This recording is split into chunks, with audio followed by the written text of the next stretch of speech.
Part Fee, The Final Echo.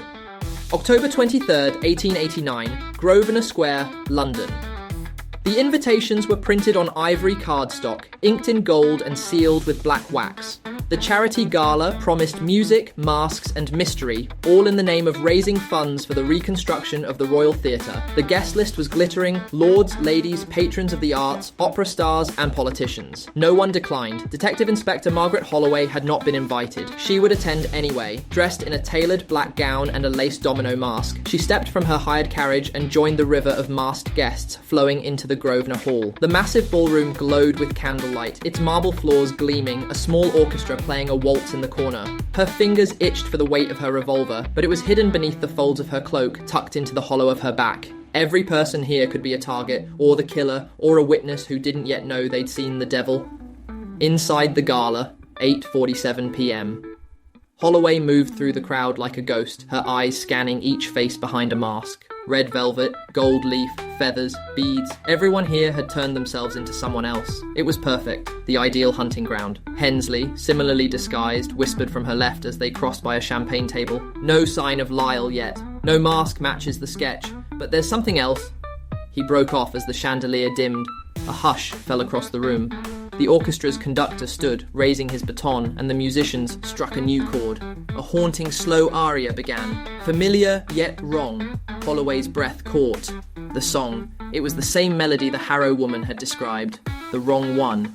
From the shadows beyond the stage, a tall figure emerged. He wore a long black coat, white gloves, and a full porcelain mask split down the middle.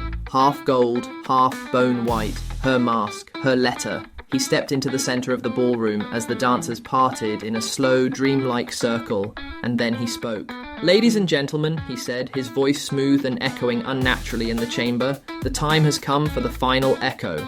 Gasps, a few uneasy laughs. "You are the audience, but one among you is the star." He turned, slowly, directly toward Holloway. "Margaret."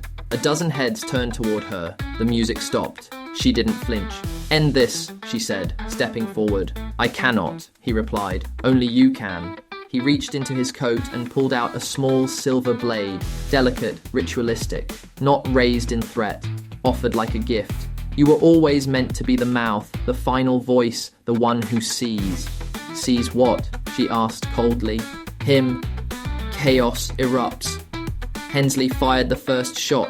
It missed the masked man by inches as he vanished into a swirl of movement, retreating behind a velvet curtain.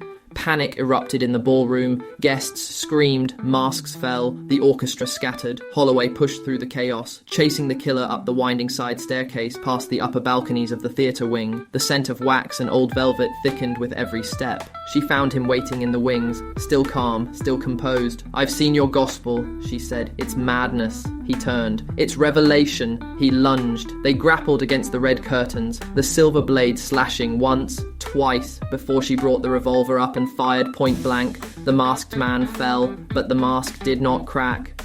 Later, that night, Scotland Yard morgue. The porcelain was removed under lamplight. The face beneath was young, pale, forgettable. Not Dr. Lyle, a copycat, an acolyte. In his pocket, they found one final note. "The voice you silenced was the fourth and a half. The fifth still waits. The mouth has not yet opened." Holloway stared at the words in silence. She had stopped a man, but not him. The cult was deeper, the performance far from over.